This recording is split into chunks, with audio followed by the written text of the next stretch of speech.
ठीक है कैप्टन साहब, एक बात और पूछना चाहता हूं। इन दिनों पिछले 3-4 दिनों से मीडिया में भी और पार्टी के नेताओं के द्वारा भी ये बात कही जा रही है, खास तौर पे गठबंधन को लेके। तो हजका के साथ क्या गठबंधन रहने की संभावना है या नहीं है? और दूसरा, कुलदीप बिश्नोई को जो घोषित किया था कि वो 2.5 साल मुख्यमंत्री रहेंगे, 2.5 साल दूसरे रहेंगे, भारतीय जनता पार्टी के रहेंगे, और सीट शेयरिंग पे जिस तरीके का फॉर्मूला तय हुआ था, क्या आज भी भारतीय जनता पार्टी उस पर कायम है और आगे की क्या संभावनाएं हैं?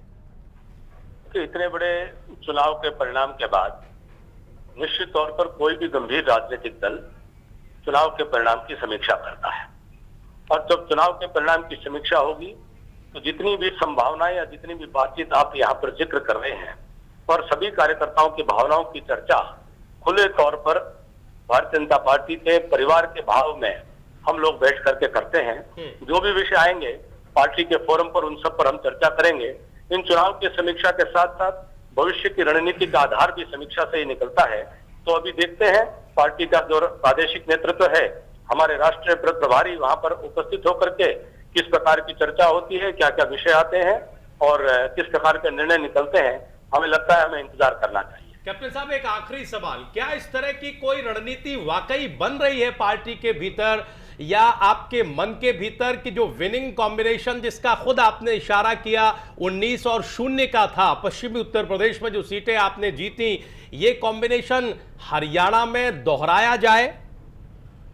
देखिए, जहां तक अभिमन्यु की बात है, कार्यकर्ता के नाते मैं प्रदेश में जो भी मेरे लिए भूमिका होगी मैं उसको पूरी करने की कोशिश करूंगा जी। बाकी अन्य किसी भी कार्यकर्ता के बारे में हमारा राष्ट्रीय नेतृत्व जो भी निर्णय करेगा तो वह निर्णय हम लागू करने के लिए सब लोग मिलकर के काम करेंगे। जी कैप्टन साहब, एक आखिरी सवाल, तमाम जो विश्लेषक हैं वो ये भी कह रहे हैं कि रोहतक की सीट इसलिए छोड़ दी कैप्टन अभिमन्यु ने क्योंकि वो मुख्यमंत्री बनने की महत्वाकांक्षा पाले हुए हैं और वो इस चुनाव में प्रदेश का नेतृत्व करते दिखाई देंगे। यह बिल्कुल मिथ्या प्रचार है और अगर ऐसा कोई भी कहता है तो वो गलत कहता है।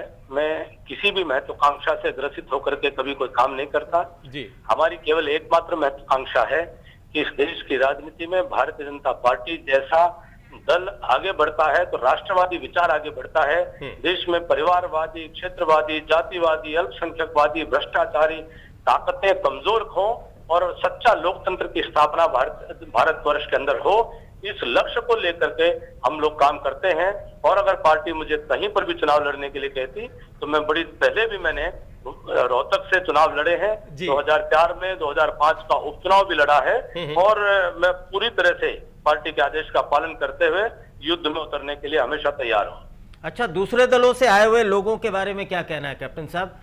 आपने लोकसभा के चुनाव में तो कांग्रेस से आए हुए तमाम सब जितने भी लोग थे उन सबको कैंडिडेट बनाया, उनको टिकट दी।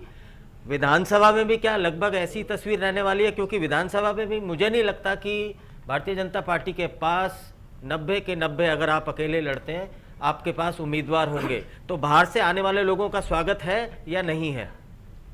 देखिए, पहले तो मैं लोकसभा चुनाव के जो परिस्थितियां थी उसमें कुछ साथी भारतीय जनता पार्टी की नीतियों में, सिद्धांतों में आस्था व्यक्त करते हुए आए और जो हमको उचित लगा हमने उनको पार्टी में भी लिया और उनको चुनाव लड़ने का अवसर भी दिया।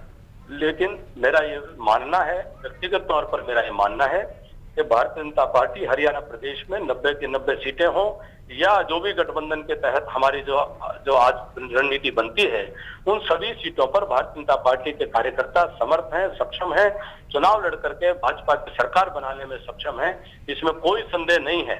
और हमारी कोशिश होगी कि कोई पार्टी के अंदर आना भी चाहते हो तो हम ये इस बात की जरूर चिंता करेंगे कि उनकी छवि कैसी है, उनका पूर्व में कर्तृत्व कैसा है, उनका समाज में और राजनीति में योगदान क्या है और क्या वो भारतीय जनता पार्टी की नीतियों में, सिद्धांतों में वास्तव में ईमानदारी से विश्वास रख करके लंबे तौर पर भारतीय जनता पार्टी के साथ चलने वाले हैं।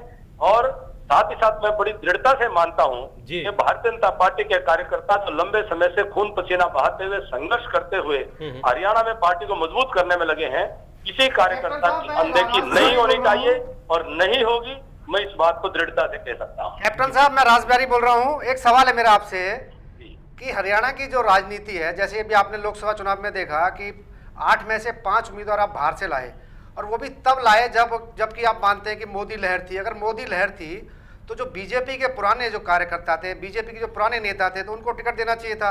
अब आप विधानसभा में भी बाहर के लोगों को लाने की बात कर रहे हैं। जो बीजेपी का जो कैडर है, जब आपके पक्ष में जब लहर आती है तो जो बीजेपी का कैडर है उसको आप दूर क्यों कर देते हैं? आप बाहर से लाके क्यों लोगों को लड़ाते हैं चुनाव? देखिए, कुछ हद तक मैं आपकी बात से सहमत हूं कि भारतीय जनता पार्टी के कार्यकर्ता आज जिन्होंने संघर्ष किया था, अपना खून पसीना बहाया था, दिन रात एक किया था और इस कांग्रेस की सरकार के खिलाफ जबरदस्त संघर्ष किया था, उस कार्यकर्ता को ऐसे समय में अवसर मिलता तो ये संगठन के लिए ज्यादा बेहतर होता, अच्छा होता। फिर भी जो लोग आज पार्टी के अंदर आए हैं, पार्टी उनके आने से मजबूत हुई है, पार्टी को ताकत मिली है और हमने कोशिश की कि वैसे लोग आए जो पार्टी के अंदर लंबे तौर पर चल सकते हैं। हमें खुशी है आज कि करनाल से अश्विनी मिन्ना जी, जो एक पूरी तरह से सामाजिक जीवन के अंदर पत्रकारिता में उनका बहुत बड़ा देश में योगदान रहा है, उनके परिवार आज पार्टी के साथ जुड़ा है, वो है नई राजनीति के अंदर उन्होंने कदम बढ़ाया है।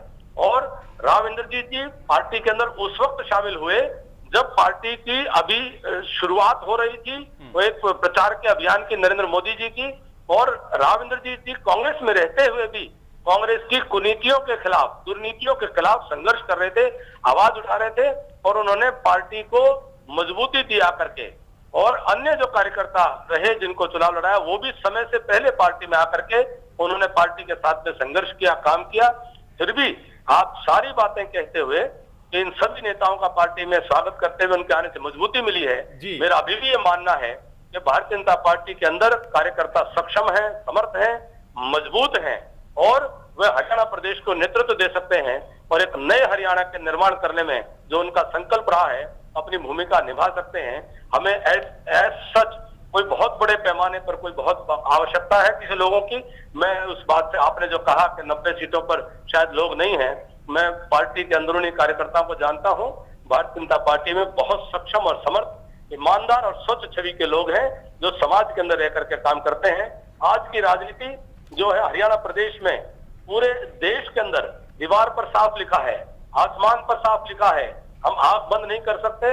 अब स्वच्छ छवि चाहिए, ईमानदार छवि चाहिए, अब चरित्रवान लोगों का नेतृत्व चाहिए, अब भ्रष्टाचारियों को, तानाशाहियों को, गुंडागर्दी करने वाले लोगों को, परिवारवादी लोगों को अब जनता स्वीकार करने वाली नहीं है। कैप्टन साहब, बहुत संक्षेप में क्या हम ये पूरी तरह से, चूंकि आप फोन लाइन पर जुड़े हुए, ये कह सकते हैं कि कैप्टन अभिमन्यु की मुख्यमंत्री बनने की कोई निजी महत्वाकांक्षा नहीं है, पार्टी जो जिम्मेदारी देगी कैप्टन अभिमन्यु अभी भी निभाते आए हैं और आगे भी निभाएंगे?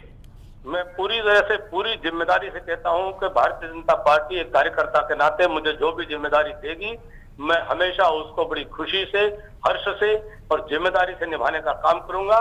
और मेरा संकल्प है कि हरियाणा प्रदेश की राजनीति की सफाई हो, उसमें स्वच्छता आए, उसमें निर्मलता आए और हरियाणा नई ऊंचाइयों को छू सके, हरियाणा अपने पोटेंशियल को प्राप्त कर सके, हरियाणा जिस। अच्छा कैप्टन साहब, ये तो बता दीजिए कि अमित शाह हरियाणा जा सके। कैप्टन साहब, ये तो बता दीजिए आज प्रदेश को इंडिया न्यूज पर कि अमित शाह हरियाणा के प्रभारी बनाए जा सकते हैं या नहीं बनाए जा सकते हैं? सर, ये प्रश्न आप हमारे राष्ट्रीय अध्यक्ष जी से पूछिए, मैं उस प्रश्न का उत्तर देने में सक्षम नहीं हूं। चलिए, शुक्रिया, बहुत धन्यवाद वक्त निकालने के लिए और हमारे साथ लंबी बातचीत करने के लिए।